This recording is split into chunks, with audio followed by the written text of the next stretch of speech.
आपके लोकसभा क्षेत्र में बसपा से बालकृष्ण चौहान है जो यहाँ से सांसद भी रह चुके हैं, सपा से राजीव राज जी हैं और एनडीए गठबंधन से ओम प्रकाश राजभर के बेटे अरविंद राजभर हैं।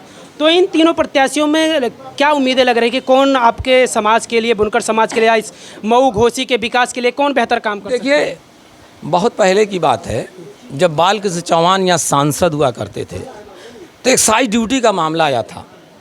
तो बालकृष्ण चौहान ने पार्लियामेंट में उन्होंने इतनी खूबसूरती से समझाने का काम किया था, कहा कि माननीय प्रधानमंत्री महोदय, अध्यक्ष महोदय, इस सदन को मैं अवगत कराना चाहता हूं कि जिस तरीके से कुम्हार समाज छोटी सी मोटर लगा करके थोड़ा बेहतरी के लिए अपना काम कर सके, उसी तरीके से बुनकर समाज आधे हाथ से पावर की मोटर लगा करके थोड़ा ज़िंदगी में बेहतरी आए, उन्होंने ये काम किया है। इसलिए महोदय, मैं आपसे ये निवेदन करूंगा, जिस इलाके से मैं आता हूं उस इलाके के आवाम आधे हाथ मोटर से जो लगा करके और जो बुनकरी कर रहा है तो इनको भी हैंडलूम की परिधि में लाया जाए।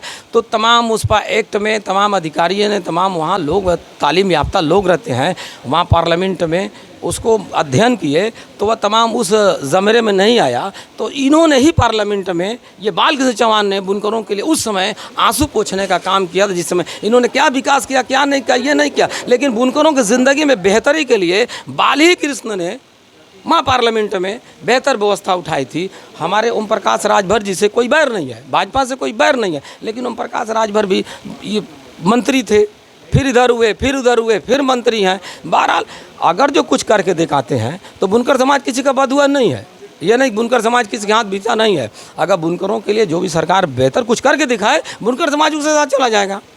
इतनी बातचीत में आपने बालकृष्ण चौहान का जिक्र किया और आपने कहा कि संसद में उन्होंने आवाज़ भी उठाई बुनकरों के लिए, तो क्या ये माना जाए कि बुनकर समाज अब की बालकृष्ण चौहान के साथ? भाई 2-3 दिन में तो हमने देखा, पूरा इलाका घूम रहे हैं, लेकिन ये बातें जब लोगों के जहन में जब आने लगी तो कहा कि यार बात तो सही है, पूरा हल्ला उपाड़ तो बहुत हुआ, फलाने जीत रहे, फलाने हार रहे हैं।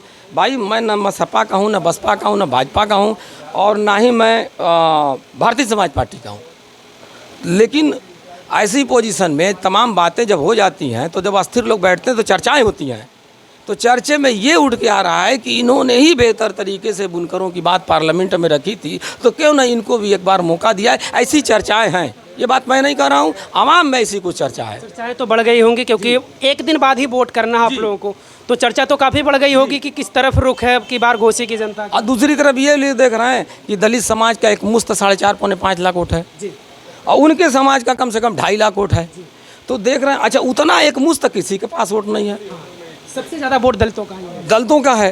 तो ऐसी पोजीशन में और ये बालकृष्ण चौहान की जो बातें उठ के आई हैं, इन्होंने जो है जब सांसद थे तो बुनकरों की रहनुमाई अच्छी किए थे, और उन्होंने क्या किया क्या नहीं किया वो तो दरकिनार बात है। लेकिन ये होता है ना कि डूबते को तिनके की सहारे की ज़रूरत होती है। तो जिस समय मैं डूब रहा था उस समय उन्होंने पुआल फेंक करके मुझको उठा लिया, तो उसको आदमी याद करता है। तो ये चर्चाएँ गश्त की चर्चाएँ बढ़ गई हैं।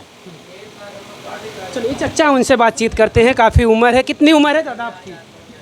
मेरी उम्र क्या पूछिए, 74 साल हो गई। 74 साल है। तो कई सरकारें आपने देखी, बहुत सरकारें तमाम देखी। सांसदों को आपने देखा घोसी बहुत में। बहुत बहुत बहुत। अब की क्या लग रहा है, क्या होगा यहाँ घोसी में? पूरी गठबंधन जाएगी। गठबंधन कौन, इंडिया गठबंधन या एनडीए गठबंधन? इंडिया गठबंधन। इंडिया गठबंधन, हाँ वही जाएगी। बालकृष्ण चौहान की चर्चा कर रहे हैं, चाचा जी कह रहे हैं ठीक कि है। उन्होंने बुनकरों के लिए आवाज़ उठाई थी। एक समय था, अब तो जोरा इसी का है, इंडिया गठबंधन का। दलित वोटर भी यहाँ 5 लाख के करीब दलित वोटर हैं, चौहान समाज के भी वोटर हैं। सब हवा हवाई है बेटा, क्या कहा जाए। हाँ सब हवा हवा। इंडिया गठबंधन के साथ हाँ। क्या वजह बन रही है इंडिया गठबंधन के साथ जाने की? देखिए वो राहुल गांधी हैं, अखिलेश हैं। अखिलेश के कारोबार में तो बहुत काम हुआ है। जब से ये मोदी साहब बैठ गए हैं प्रधानमंत्री, देश का कबाड़ा कर दिया उन्होंने। हाँ। क्या बात करें, वो तो कह रहे हैं हमने बहुत विकास किया। अरे क्या विकास किया, विकास 80 करोड़ गरीबों को राशन दे रहे हैं। अरे छोड़िए, 5 किलो राशन दे से हो जाएगा का? तेल कहाँ महंगा हो रहा है, सिलेंडर महंगा हो गया, ये सब नहीं देखा? एयरपोर्ट बेच दिया, हवाई जहाज बेच दिया, बंदरगाह बेच दिया, क्या बचा है इनके जगह पे? क्या बचा? अभी बताओ, मैं आपसे पूछ रहा हूँ, मोदी जी के काल में ये क्या बचा है देश का? हवा फिर भी तो कह रहे हैं 400 पार। अरे 400 पार, 400 हार। हाँ 400 हार, 400 हार। इतनी बुरी स्थिति होगी? हाँ देख लीजिए, पागल हो गए मोदी जी। हाँ।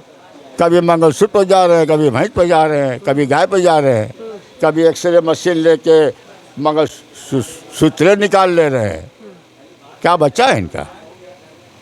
हवाई है सब। ओम प्रकाश राजभर के बेटे हैं यहाँ मैदान में। अरे चलिए पलटू राम की बात मत कीजिए। अच्छा, पलटू राम है वो।